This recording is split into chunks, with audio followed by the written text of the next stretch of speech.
All right. Nope, not doing this today. Jesus. What are we doing? Welcome back to the second time filming this. Welcome back to Created by Cody. Like that arm situation there. Welcome back to Created by Cody. This is another episode of the Tasteless Chef. And today we're gonna be we're gonna be making mac and cheese. One thing we don't do enough on the show is talk about me. But today we're gonna focus on my mom.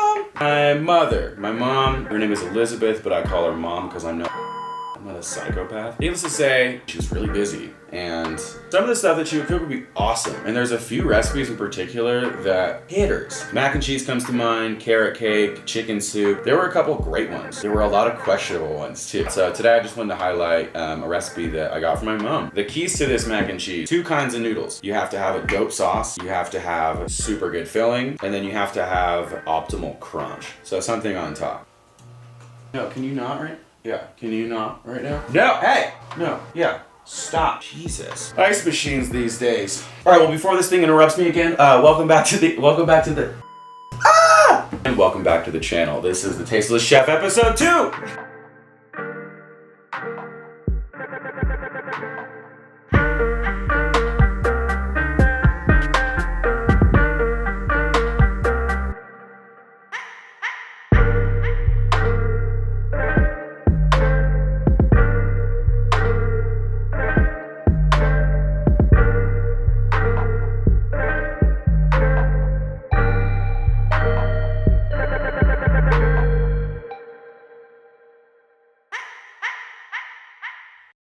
All right, it's gonna take me a second to get used to this crazy microphone. This thing sounds amazing.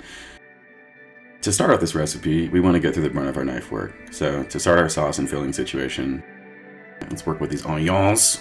Yellow onion for the sauce and then shallot for the filling. They can both be rough cut. It doesn't really matter because we're gonna have to cook the white ends into a sauce anyway, so they're gonna get kind of beaten up. First step with the shallots, you really want to get like emotional, you know? Just get some tears going, put some glasses on, get in the vibe. For these, you don't have to do a cross-section cut. I'd recommend it just because it's a good, it's a good thing to practice.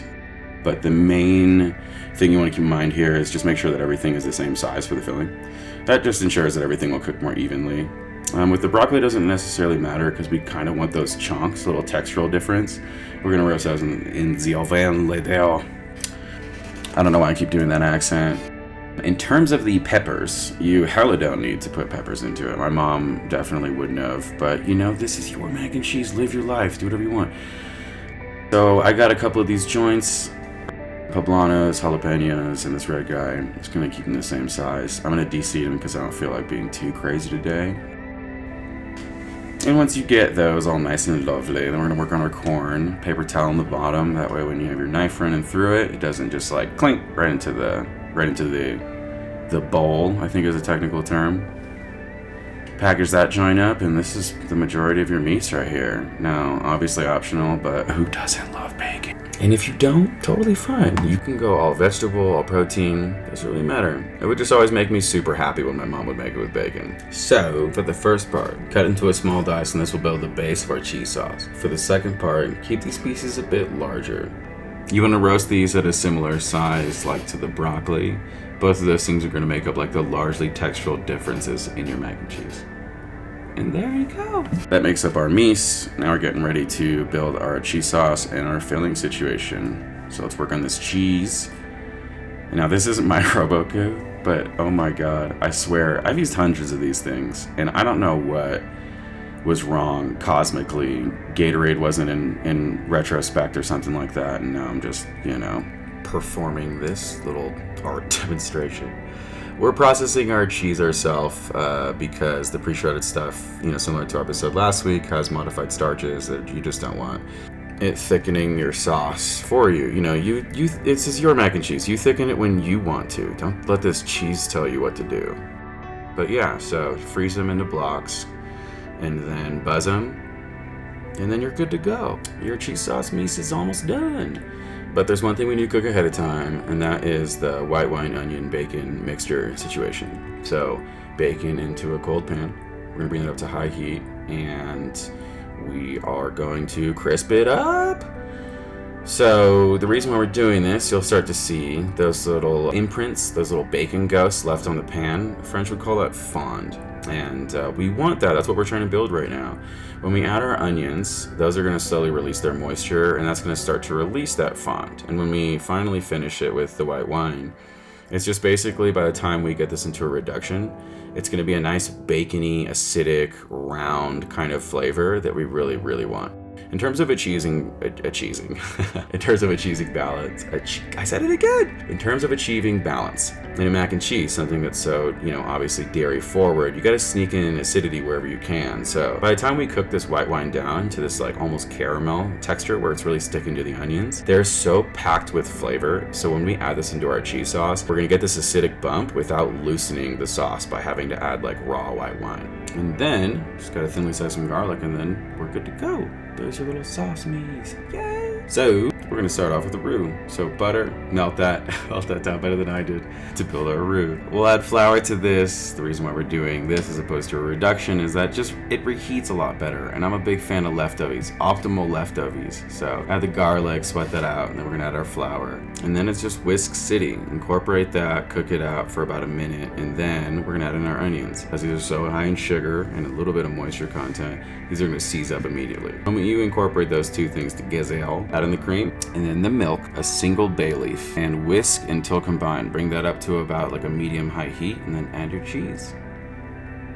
Once the cheese is added, start to whisk that in and reduce it to a medium heat. Once it comes to a consistency where the cheese starts to combine, take it off of the heat. Realize you left a spoon in there like an absolute champion. Bring it up to heat and then start working on your filling. Welcome to this stage. 1 pan, 1 tablespoon of vegetable oil, 1 dream. Heat that on high until visibly mobile, ready to sear. Add in your garlic. Sweat that until it gets a bit of a color, and then add in a tablespoon of butter. From here, really doesn't matter what your toppings are, as long as they're cut uniformly, add them in. Today we have shallot, we have those melange peppers, and we have some Karen. Make sure you season it. Nothing too crazy because we still have to season the rest of it, but you don't want to go through this cooking process without adding at least a little bit of salt. And then 1 little pat of butter, and we're home free. Toss that so it incorporates and pull it off. And then with this, you can get as high-fee as you want, but it's breadcrumb time. You can use hot Cheetos. I made bread last week, so I'm using some stale bread, Parmesan, and some salt. And the cool thing about using a raw breadcrumb like this is that I can involve it in the cooking process as opposed to an already toasted one, which I generally either have to add in afterwards or risk burning in the oven. So yeah, look at that. Beautiful, nice, like wet, sandish kind of texture. Parmesan rich, baby. And then it's noodle time. And for sure, I could probably go on some sort of rant about how it's more texturally advantageous, but for the most part, it just reminds me of my childhood. So bring a pot of salted boiling water up to a boil, and we're gonna cook these to their box instructions. Keeping in mind that we still have to cook them in the oven, so we're gonna undercook them about 2 to 3 minutes underneath their little box top. And then when they're properly undercooked, take them off the heat, drain them, and just get ready to send all your friends pictures of like your really cute mac and cheeses. Get your meats ready and start building. I recommend a 2-layer system, so noodles down, and then you do a layer of sauce, and then it's the filling component, whatever you choose. Your mac and cheese, your rules. Hit it with that 2nd-tier noodle, and we are on the home stretch. You have your meats, you have your dreams. Make your mac and cheese, whatever your filling is, whatever you were feeling that day, get it on there. Go for it. Hit that 2nd layer of filling. Hit that 2nd layer of cheese. And then hit it with that breadcrumb. And now we're ready for the oven. 420 at 12 minutes in these little joints, and I am ready to pour myself a glass of wine. Look at that. Or 2 glasses of wine. But regardless, I want to reminisce on all the audio files lost and the learning experience that this episode was. Because regardless, this is a home I'm still super excited to build. And a home where one day, somehow, I'll be able to fail publicly, but in style. But until that day, it's gonna keep making food. So, make yourself a beverage. Pull up a seat. Get ready to enjoy some mac and cheese, and then when you pull it out of the oven, just let it sit for half of the cooking time. So we cooked it for 12 minutes, let it sit for 6. That way it's not just, abnormally hot. And then enjoy! Reminiscent of childhood aside, it just makes me happy. Regardless, whether it's welcome back or welcome to, thanks for stopping by Createdbycody. This has been the 2nd episode of The Tasteless Chef. We just made mac and cheese. Like, subscribe, hit all the buttons. Let me know what you'd like to see in the comments. And just like always, go be great.